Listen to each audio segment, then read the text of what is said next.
Okay, this is our lesson 7. We will be discussing some built-in functions and the math module. So let's start with math module. So in order to use any module or library, you have to write import and then the name of the module. So here we have two parts. First, the keyword import that you have to write, and here math, the name of the module.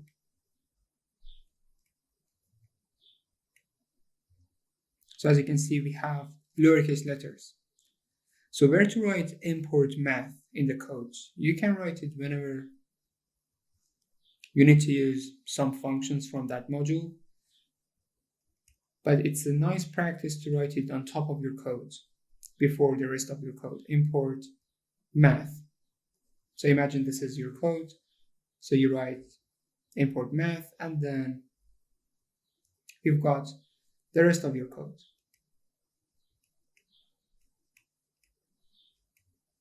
So is it possible to do something here and then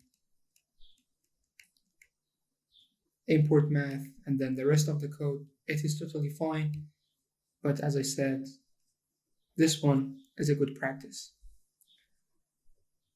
Now let's have some common functions from math module. We have floor function, ceil function, sqrt function, pal function, fabs function, and the last one,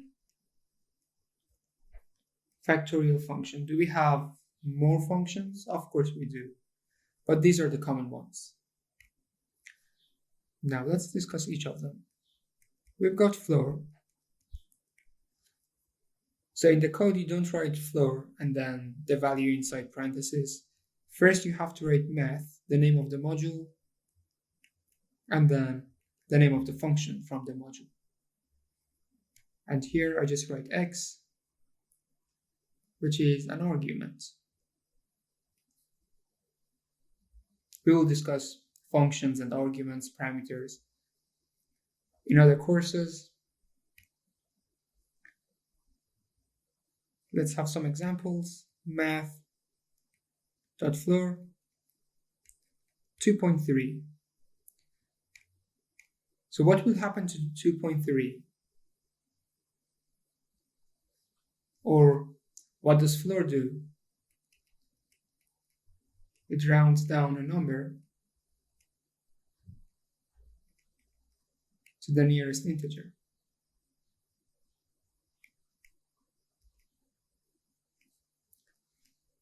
So let's have the real line. Here we got 2, here we got 3, and then we have 2.3 somewhere here. So it says rounds down to the nearest integer. So obviously 2 is the answer. And 2 is definitely less than 2.3. So let's have another example. Math.floor 5.9. So normally if you want to round this number, you'll round it to 6. But here, the scenario is totally different. We have 5, 6, and then 5.9, which is so close to 6, is somewhere here. So rounds down 5.9 to the nearest integer, which is 5. Now the answer is 5. Let's have another example with a negative number. Math.floor minus 3 points. Let's say 4.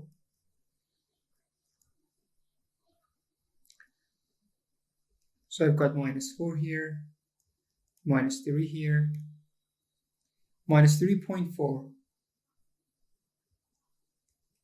is somewhere here. So based on the definition, we have to round down the number to the nearest integer. So what do you think? Look, this number is less than 2.3. This number is less than 5.9. So basically, the result is always less than the original number. So the answer is -4. So this is like a trick to remember. So this answer is less than the initial value or the original number.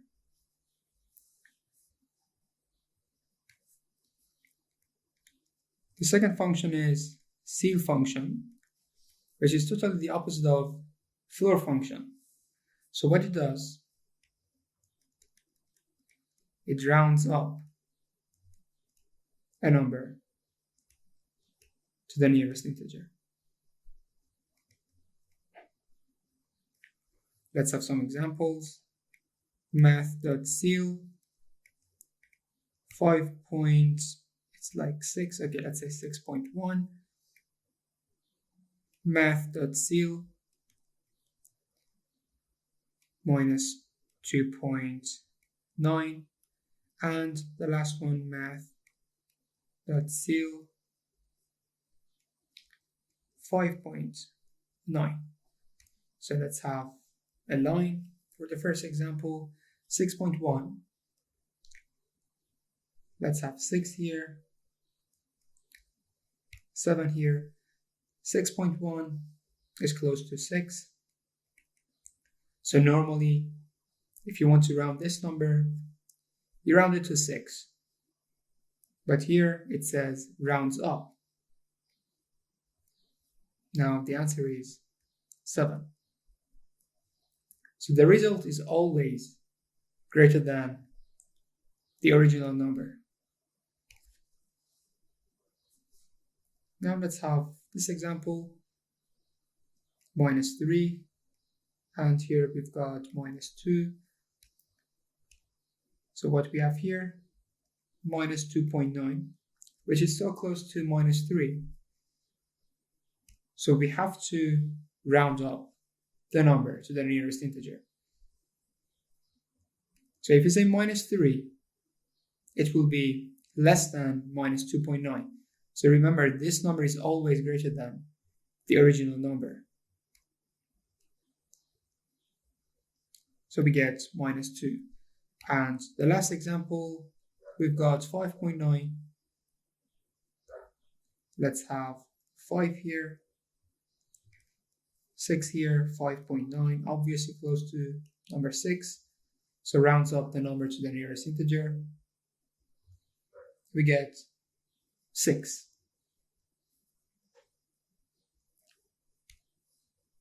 The third function is sqrt.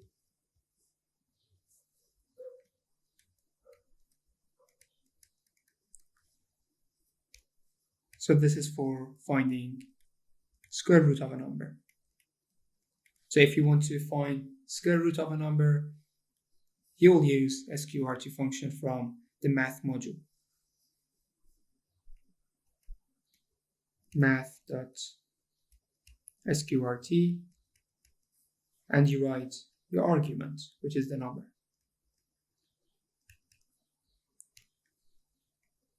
So let's say math.sqrt,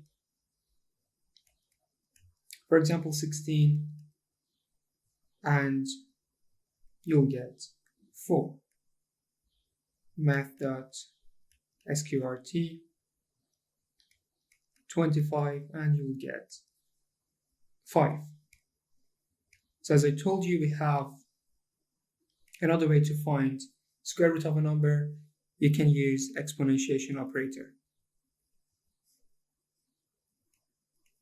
So for example, we have 25, exponentiation operator 0.5. This is the same as using math.sqrt.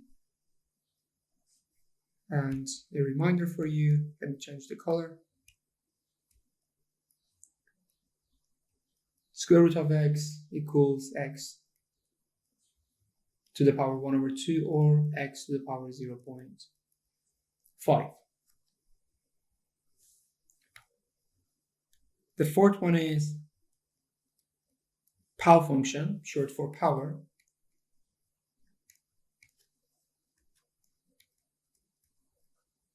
So a number to the power another number. Math.pow. So this time we have two arguments, x and y. X is the base, y is the exponent, or the power. Something in this form, x to the power y. Now let's have an example, math.pow.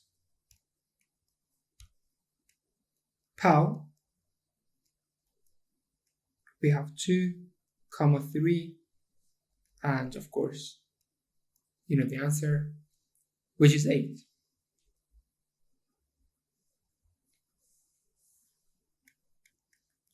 Number 5, we have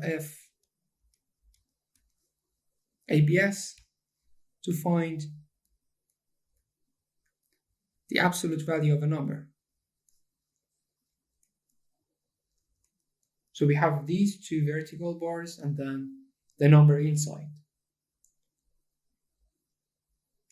Let's say we have -5, the absolute of -5 is 5, the absolute of 2.3. This is a positive number, so the answer again is positive. Just some extra information for you. This is the graph. It's messy. This is the graph of absolute value. So it takes a number and makes it positive. Okay. Now let's have some example. Math.FABS 22.5. The answer is 22.5. Math.FABS -3.14. You will get 3.14, and math.FABS 0.5. You will get 0.5. So this function works with both integers and floating point numbers. So the last function is factorial.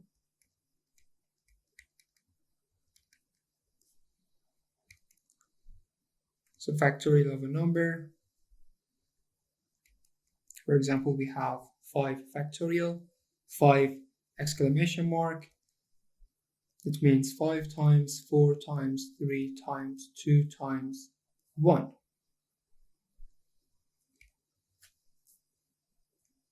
So we have math.factorial, and then you have the argument. So let's have an example, math.factorial. 5 factorial equals 120. So now we are done with the common functions from math module. Now let's talk about some built-in functions. They are so famous in Python. Everybody uses them. They're like 3 brothers. We have max function, min function, and sum function.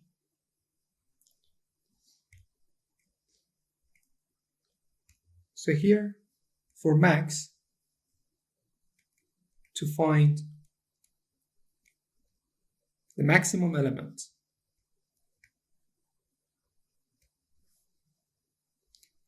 and this is the opposite, to find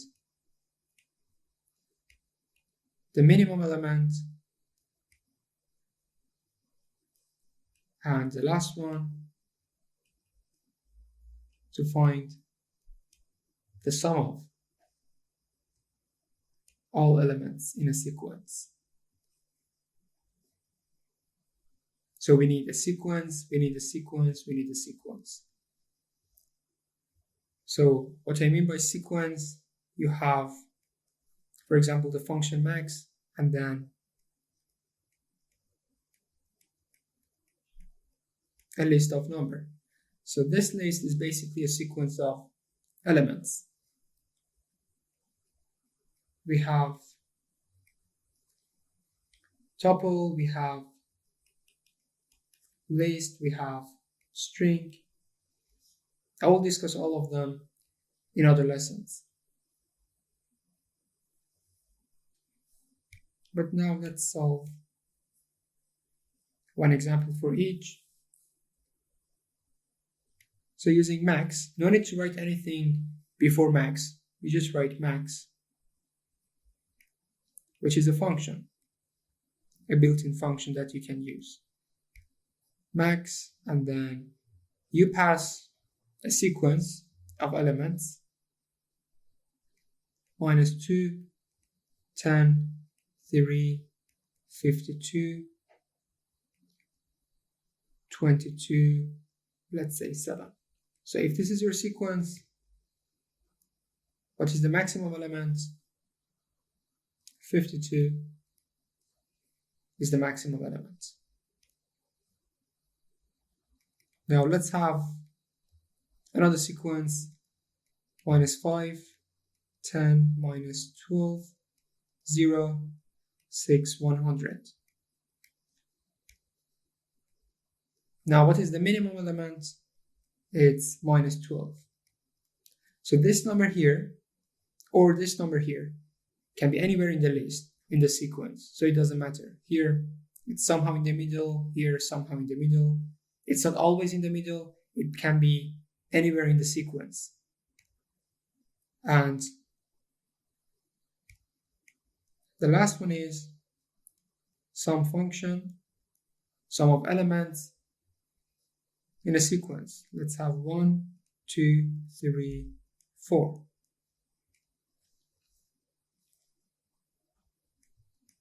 So 1 plus 2 plus 3 plus 4 equals 3 plus 3, 6, 6 plus 4, 10. So the answer is 10. Sum of all elements in a sequence. And the last thing, these two functions, max and min, work with strings, because we do have some strings which are smaller or greater than other strings. But sum doesn't work with strings. So you can't find something like this. I mean, it doesn't make sense for some function. Yeah, of course, this is concatenation, and the answer is AB. But this is not sum of these two elements. This is just string concatenation. So be careful about these two notes. Max and min work with strings, but sum doesn't work with strings. So in the next lesson, or maybe other lessons, we'll mention how to compare strings. And that was all for this lesson. As usual, take care and bye-bye.